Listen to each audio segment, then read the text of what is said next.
Saya pribadi udah nggak percaya bahwa negara hari ini bisa mengatasi berbagai permasalahan lingkungan. Apa alasan Anda tidak percaya kepada negara? Saya rasa generasi muda seperti saya dan teman-teman di sini harusnya marah. Marah semua sama negara dan juga seluruh generasi tua.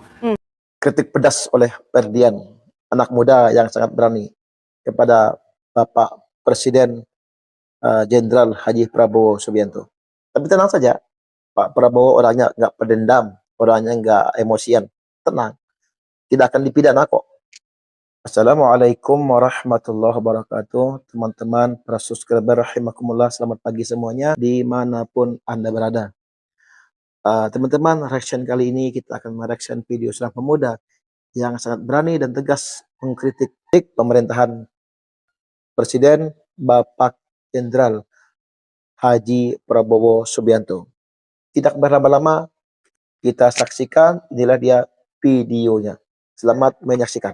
Sejauh ini penanganan sudah cukup atau belum? Mendengar respon dari Telisa, katanya Presiden sudah memberikan fokus kok ke penanganan bencana. Menteri kemarin juga udah ada yang tegur keras oleh legislatif. Saya pribadi udah nggak percaya bahwa negara hari ini bisa mengatasi berbagai permasalahan lingkungan. Apa alasan Anda tidak percaya kepada negara? Saya rasa generasi muda seperti saya dan teman-teman di sini harusnya marah. Marah semua sama negara dan juga seluruh generasi tua. Karena suatu hari mereka semua yang sekarang menikmati uang-uang tambang, sawit, deforestasi, 2050 Indonesia tenggelam, kita yang tenggelam mereka udah nggak ada, udah mati. Jadi kami rasa kami layak marah hari ini. Kami hidup masih lama, kebagian duitnya enggak, ikut tenggelam iya. Kedua, saya perlu mengatakan bahwa ini ada langkah yang membingungkan dari negara. Contoh, negara ini FOMO banget, ngapain ikut-ikutan bikin donasi? Hari-hari kita donasi ke negara lewat pajak. Ngapain negara bukan donasi? Kalau mau nambah duit, kalau negara memang pengen nambah duit, rampas balik itu berbagai korupsi lingkungan yang jumlahnya sampai ratusan triliun. Jangan malah bikin donasi di internal. Yang kedua, semua orang bisa memikul beras, bisa ngepel, bisa salam-salaman sama warga. Tapi nggak semua orang punya otoritas membuat kebijakan publik. Saya nggak pernah lihat sampai detik ini, satu, Presiden nyampe ke Sumatera Utara, ke Aceh, ke Sumatera Barat mengatakan, saya minta maaf, saya pernah mengatakan bahwa sawit itu juga pohon. Saya ternyata kurang cermat, saya salah. Kedua, Presiden tidak pernah menginstruksikan di sana gimana nantinya seluruh mobilitas anggaran akan di-fullkan untuk teman-teman di Sumatera. MBG kita potong dulu, kita kasih Sumatera. 1 triliun per hari loh MBG. Ketiga, Presiden tidak pernah mengatakan bahwa akhirnya kita akan melakukan audit deforestasi, kita akan melakukan pembenahan tata ruang, kita akan melakukan pemulihan jangka panjang yang serius. Kenapa? Ya karena Presiden punya hektar lahan 7 kali Singapura, itu Presiden punya lahan hektarnya. Sekarang Menhut misalnya mau mengatakan, iya kami fokus kepada pemulihan hutan. Saya dengar di DPR, Menhut bilang gini, iya sekarang kami lagi kembangin bisnis karbon ya, kredit karbon, orang nanam bukan jual. Gimana Menhut aja main domino sama pembalak hutan, Aziz Welang, gimana saya mau percaya? Apalagi, baik Polri, TNI, semua terlibat di dalam pembalakan hutan. Jadi saya tidak bisa punya kepercayaan hari ini, makanya di publik sekarang kita punya tagar warga jaga warga. Ferry Irwandi dalam sehari bisa terpus 10M. Teman-teman Indonesia dengan dermawan menitipkan kepada saya dalam 3 hari 410 juta untuk donasi. Kenapa? Karena kita saling percaya. Besok-besok negara bikin donasi terbuka, kita juga nggak mau nyumbang, orang kita nggak percaya duitnya bakal dipakai makan. Oke.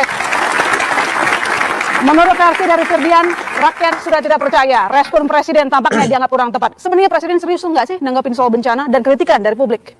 Sangat serius. Karena buktinya apa? Ya, buktinya kami istilahnya hampir setiap saat itu selalu mendapatkan call untuk segera melakukan updating dan progres gitu. Jadi kami selalu ya di bawah pengarahan kepala staf kami selalu ya istilahnya apa yang harus dilakukan, tindak lanjut apa, harus bicara dengan berbagai KL. Jadi istilahnya tidak pernah berhenti untuk berkoordinasi dengan KL, karena memang kalau KSP kan kita tidak punya tangan langsung, tapi lebih kepada bagaimana mensinergikan. Jadi dan arahan-arahan itu selalu kami dapatkan bahwa untuk selalu penanganan ini Pak Presiden selalu bilang ini harus segera ditangani dan ini dalam proses gitu. Jadi kami berharap masyarakat juga memberikan waktu ya. Artinya karena kan kita tidak mungkin semua itu dalam secara pengen on the spot, ya pasti pengen cepat. Memang penanganan harus cepat, tapi artinya pasti butuh proses. Jadi ini semua dalam proses. Kan kita juga ada Satgas PKH.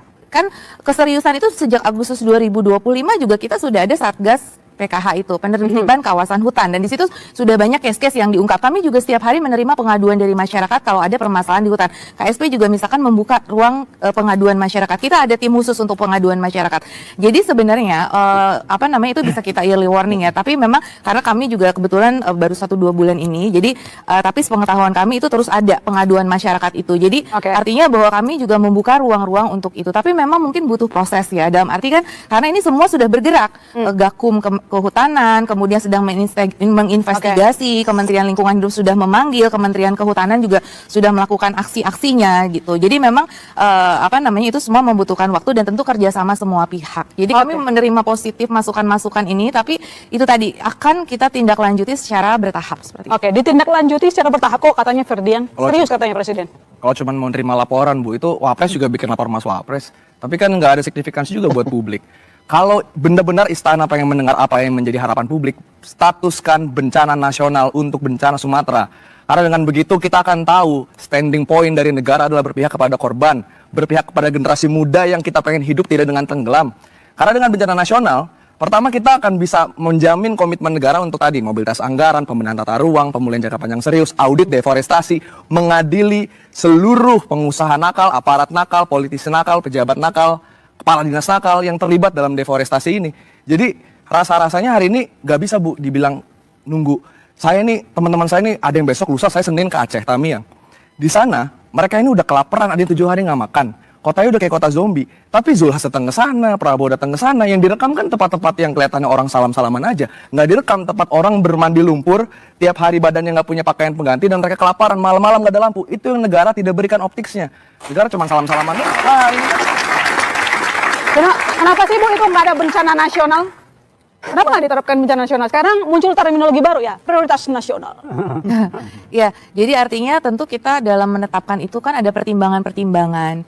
Karena Pak Presiden sendiri kan kita dari pengalaman-pengalaman bencana yang ada. Jadi artinya bahwa untuk naik ke status bencana nasional itu kan memang harus ada kriterianya gitu. Jadi kita masih cukup confident bahwa dengan yang ada ini kita resource yang ada ini kita bisa ini. Karena memang ada konsekuensi ya. Kalau once kita udah bencana nasional, benar itu bukan berarti kita tidak berpihak atau seperti apa. Karena kita melihat bahwa ini masih dalam rentang yang belum masuk dalam kriteria tersebut. Tapi kan semua dinamis ya. Artinya once itu mungkin banyak masukan dan kemudian ini tuh bisa saja. Tetapi tadi kita sangat berhati-hati sekali. Jadi kita kan kalau mengambil keputusan juga tidak, memang kita dalam keadaan darurat, tapi kita juga harus tetap rasional, harus tetap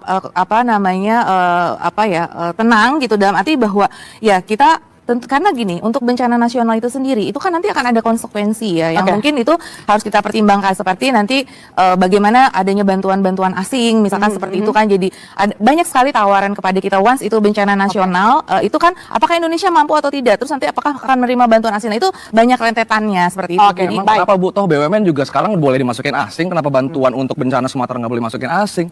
Ini kan bicara soal ego daripada negara aja. Oh ya, itu tentu ini ya, dalam decision ini kan kita tidak bisa satu lembaga yang untuk mengambil keputusan. Kita kan tentu itu kan sudah dikoordinasikan antara BNPB, dari TNI Polri, kemudian dari pemerintah pusat dan daerah. Jadi itu semua dibicarakan dan sampai saat ini belum untuk mengarah kepada bencana nasional seperti itu. Jadi itu memang butuh suatu proses ya untuk decision terkait hal tersebut seperti itu. Jadi pemerintah pun masih cukup yakin bahwa ini nanti bisa ditangani dan ini kita on proses untuk menangani ini seperti itu. Tapi dua hal, Bu.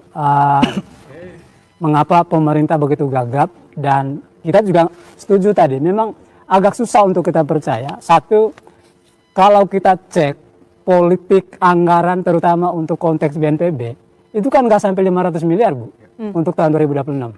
Begitu ya. Padahal situasi kebencanaan kita itu jauh lebih rumit. Begitu ya. Tanpa hujan pun, Bu, kita ini rentan dengan bencana. Karena kita ada di ring of fire. Itu satu. Lalu yang kedua, terkait dengan, dan ini nyambung saya kira, tidak hanya bisa kita persalahkan ke teman-teman di eksekutif, DPR juga sama gitu ya. Mereka mengkritik pemerintah, tapi dalam konteks anggaran, mereka juga nggak peduli. Nggak punya sense ke arah sana gitu ya. Nanti dulu. Ini menyinggung DPR. DPR singgung. Saya agak sedikit mungkin pembicara tidak memahami tentang masalah seperti apa sebetulnya DPR dalam penetapan anggaran. Karena anggaran itu selalu dirancang oleh pemerintah. Sehingga walaupun di dalam konstitusi bahwa hak budget yang ada di DPR. Tetapi ketika pemerintah sudah menyusun rencana anggaran, itu sama sekali kita tidak bisa bergerak. Bahkan dulu yang kita boleh menyisir sampai ke satuan 3, sekarang udah dihilangkan ketika Pak Jokowi memimpin. Itu dihilangkan, kita nggak boleh. Jadi Oke. di mana kewenangan DPR? Itu berlanjut oleh ke karena itu, Prabowo, bukan? oleh karena saya sampaikan, Baik. kembali kepada konteksnya hari ini, Presiden sudah punya niat baik Oke. untuk membentuk Satgas. Karena ada regulasi lama yang sebetulnya Oke. ini membuat persoalan carut-marutnya tata kelola kehutanan. Oleh karena itu dalam hal ini, Menteri sebagai leading sektor yang bertanggung jawab harus Baik. menjadi penanggung jawab. Tapi pertanyaan berikutnya tadi, legislatif kemana sehingga akhirnya terjadi bencana baru kita repot rame-rame. Nanti dijawab. Nah, teman-teman, itu tadi kritik pedas oleh Ferdian, anak muda yang sangat berani, kepada Bapak Presiden Jenderal Haji Prabowo Subianto. Tapi tenang saja, Pak Prabowo orangnya nggak pendendam, orangnya nggak emosian, tenang, tidak akan dipidana kok. Beda dengan yang sebelumnya. Kalau Pak Prabowo, beliau orangnya mentalnya kuat, siap dikritik, bahkan siap dicaci beliau. Beliau memang betul-betul presidennya kita semua, bukan untuk semuanya. Beliau betul-betul presiden untuk kita semua.